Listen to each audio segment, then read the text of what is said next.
Last summer, I made a preseason top 25 list about 3 weeks prior to the season starting. I had some people who agreed with what I said and some people who disagreed, but now that the 2023 college football season is quickly approaching, I'd like to put out my new preseason rankings for the season.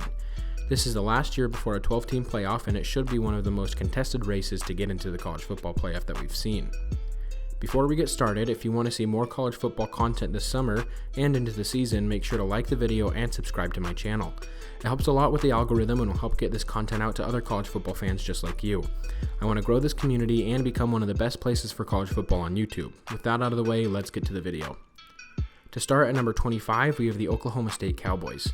I wanted to put Oklahoma State higher on this list, but they were so back and forth last year that I had a really hard time justifying it. Mike Gundy is still their head coach and still doing Mike Gundy things, but they have a lot to prove this season.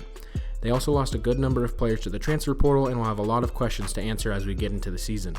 If they're able to put things together, I could see a scenario where they jump into the top 15 after 4 or 5 weeks, but it's going to take some convincing for me to be on board with the resurgence of the team that almost won the Big 12 in 2021. At number 24, we have the UTSA Roadrunners. UTSA has slowly been building their program and took a big step forward last year. They won 11 games and they returned their QB, Frank Harris. If they can continue to dominate the American Athletic Conference like they did in Conference USA, they could climb the polls and end up being this year's Tulane. Coming in at 23, we have the Wisconsin Badgers. I was a little surprised that Wisconsin fired Paul Chryst last year, but bringing in Luke Fickell was a great move and could end up propelling them forward in the Big Ten over the next few years. Wisconsin only won 7 games last year, but if they can get things rolling early, they could be in contention for a Big Ten title berth as the year goes on. I definitely wouldn't be surprised if that happened, given the fact that Luke Fickell is their coach. At number 22, we have the Baylor Bears. Baylor had a really rough season last year after starting the year ranked in the top 10. Blake Shapen didn't play anywhere near where people were hoping, and the defense took a major step back compared to years past. However, with Shapen having a full year of starts under his belt, and with some great transfer additions, particularly on the offensive line, Baylor could definitely rattle off 5 or 6 wins to start the year. I have them starting off 3-0 before a big battle with Texas, and then winning another 5 games straight before playing Kansas State. They could definitely lose a few of those games, as the Big 12 is probably the strongest conference top to bottom, but if the Bears are able to bring things together, they could look a lot more like the 2021 team that won the Big 12. Coming in next at number 21, we have the Oklahoma Sooners. I think OU has polarized the college football community a little bit. People either expect them to crash and burn under Brent Venables, or take off running and win 12 games this season. I kind of have them right in the middle. I don't expect them to do anything major, but I also wouldn't be surprised to see them in contention to win the Big 12 nearing the end of the year. We'll see where they end up, but I think 21 is a pretty fair judgment for them to start the season. At number 20, we have the Ole Miss Rebels.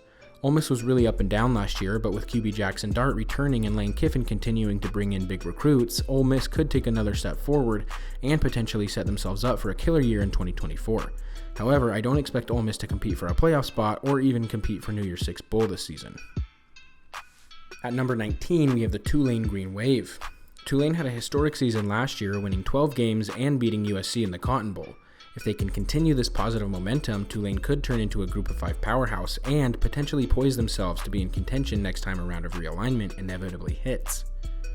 At number 18, we have the Texas Tech Red Raiders. Texas Tech is on the rise. Joey McGuire has turned Lubbock around, and their fans have high expectations this season. A big litmus test will be in their second game of the season versus Oregon, but if they're able to win that game, the Big 12 might be painted Raider red for the rest of the season. At the number 17 spot, we have the Kansas State Wildcats. K-State had a really great season last year, winning the Big 12 and going to the Sugar Bowl, but the season is unfortunately overshadowed by a brutal 45-20 loss in the Sugar Bowl to Alabama. They also lost Deuce Vaughn this season and have a few other questions to address on the offense. While I don't believe that K-State will win the Big 12 again this year, I do think they'll have another solid season and don't take a massive step back like many are predicting. At number 16, we have the Clemson Tigers. I believe Clemson will be a top 15 team at the end of the year, but I don't know what to expect from them to start the season. Cade Klubnik should be one of the better college football quarterbacks, and Will Shipley should be near the top of the running backs in the country, but their defense has a few questions. Dabo has had a few down years, and if Clemson doesn't take a step forward this year, people could start to grow impatient. Coming in at number 15, I have the Notre Dame Fighting Irish. Notre Dame went 9-4 last season, beating teams such as BYU, Clemson, and South Carolina. However, they lost to Marshall in South Bend, which was a really bad loss. I don't know how Marcus Freeman will do in his second year, but as long as they can stay on par with last year, they should be okay. At number 14, I have the Washington Huskies. Washington had a great season last year, and Michael Penix Jr. took a big step compared to where he was at Indiana. They won a couple of big games, including wins versus Michigan State, Oregon State, and Texas. This year, they have a tough schedule, playing Boise State, which should be fun, Tulsa, Oregon, USC, and Oregon State, but if they can win most of those games, they should be able to finish in the top 15. Coming in at number 13, we have another Pac-12 team. I have the Oregon State Beavers at this spot, and I am huge on Oregon State this year. They won 10 games for only the third time in history last year, and they brought in a major transfer with quarterback DJ Uiagalelei. I think the Beavers are going to turn a lot of heads this year, and with a favorable schedule, only playing 2 teams that I have ranked in the preseason, Oregon State could totally compete to win a Pac-12 championship this year. Watch out for the Beavers. At number 12, we have another Pac-12 team in the Oregon Ducks. Oregon just edged out their in-state counterparts in the Beavers purely because of Bo Nix. I'm still not sure if Dan Lanning is a good coach, especially now that Kenny Dillingham is gone, and I don't know how their offense will look, but Bo Nix is a dude. He completely erased the Bo Pix persona that had followed him throughout his career at Auburn. Apart from being really horrible in a game versus Georgia to start the year, Oregon beat some really good teams, including BYU and UCLA. Coming into this season, as long as their offensive line can hold up, I think Oregon has a really good shot at competing for a Pac-12 championship. At number 11, we have the Tennessee Vols. I wanted to put Tennessee higher than this, but the teams above them just barely edged them out. It's hard to lose a player like Hendon Hooker, but I think the Vols are in great shape with Joe Milton, as we saw in the Orange Bowl. Josh Heupel has been a great coach for Rocky Top so far, and coming off of a great season last year, I expect them to take another step up this season. I actually expect them to finish the season ranked higher than 11, but again, I couldn't bring to myself to put them above any of the teams who are ranked higher. At number 10, we have our highest ranked Pac-12 team in the USC Trojans.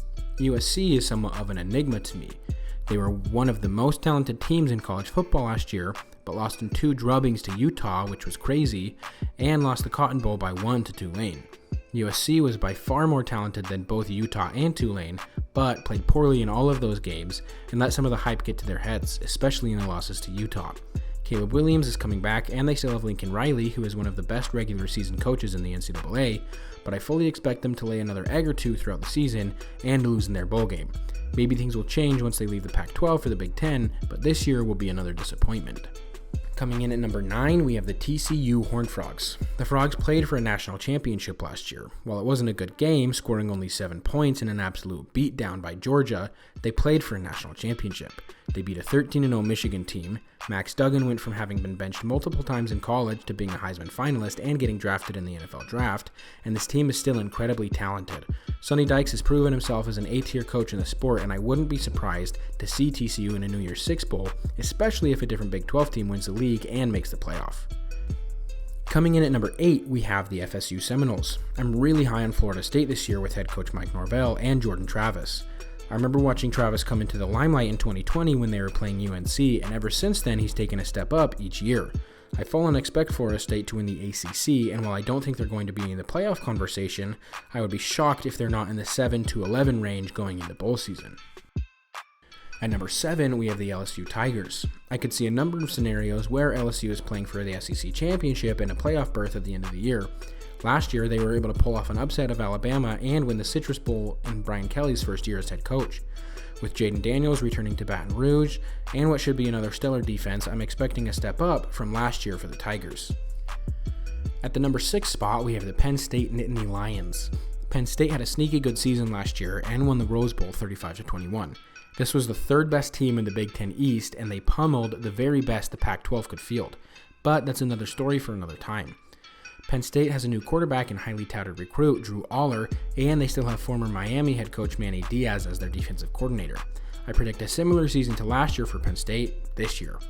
At number 5, we have the Texas Longhorns. Texas is coming into the season with more talent than they've had in years. With Quinn Ewers starting, and with Arch Manning as his backup, Steve Sarkisian is their head coach, and one of the best defenses college football has seen in recent history, the Longhorns are primed to dominate the Big 12 and compete not only for a college football playoff bid, but being the top seed going into the playoff. Texas has a brutal schedule this year, playing Alabama, Baylor, Oklahoma, BYU, Kansas State, TCU, and Texas Tech, but if they can hold their own against Alabama and then run the table in the Big 12, they could 100% be atop the polls when we end the regular season. Coming in at number 4, we have the Alabama Crimson Tide. It's hard to put Alabama any lower in the rankings than 4, given everything they've done over the years, and the fact that they've proven every time they're ranked lower than 2 to start the season, they overperform. Alabama had a great resume to get into the college football playoff last year, but losing to Tennessee and losing a nail-biter to LSU kept them out of the top 4. They definitely made people take notice after beating up on Kansas State in the Sugar Bowl, and they have a great shot at making the playoff this season as long as they can hold off teams like Texas and Tennessee again. At number 3, we have the Ohio State Buckeyes. Ohio State was inches away from beating Georgia and playing TCU for a national championship last season, but missed the game-winning field goal and didn't get a chance to compete in that final game of the season. The quarterback situation at Ohio State is in question this season, having lost C.J. Stroud to the NFL, but the entirety of the rest of the team is as talented as it gets in college football. Being in a loaded Big Ten East division, the Buckeyes will have their work cut out for them in their schedule, having to play Michigan, Penn State, Michigan State, and Minnesota, as well as Notre Dame in an out-of-conference matchup. But if they can come out of the regular season with 1 loss, they will likely be a top 2 seed going into the college football playoff. At number 2, we have the Michigan Wolverines. Michigan had one of their best seasons of the century last year, finally making the college football playoff and almost getting into the national championship game. With Cade McNamara coming back as their starting quarterback and another loaded defense, the Wolverines should be poised to make another run at the college football playoff and potentially contend for a national championship this year. The new reports of Jim Harbaugh's potential 4-game suspension could derail things a little bit this season, but until anything more concrete comes out, I have them at 2. Finally, coming in at number 1, we have the back-to-back national champions, the Georgia Bulldogs. There wasn't any other team that I could really put in this spot, seeing as UGA has won the last 2 national championships. While I do believe Georgia will ultimately take a step back this season and we will see a different team holding the trophy at the end of the year, I wouldn't have been able to put any other team here. It also doesn't hurt the Dogs that they have one of the easiest schedules not only in the SEC, but in all of college football this season. Well, that's everything I have for you guys today. If you have any teams you think I should have added, let me know in the comments. Also, feel free to let me know who I have ranked too high and too low. If you enjoyed the video, please like the video and subscribe to the channel. If you didn't like it, make sure to let me know in the comments so I can keep improving the channel. Thanks for watching.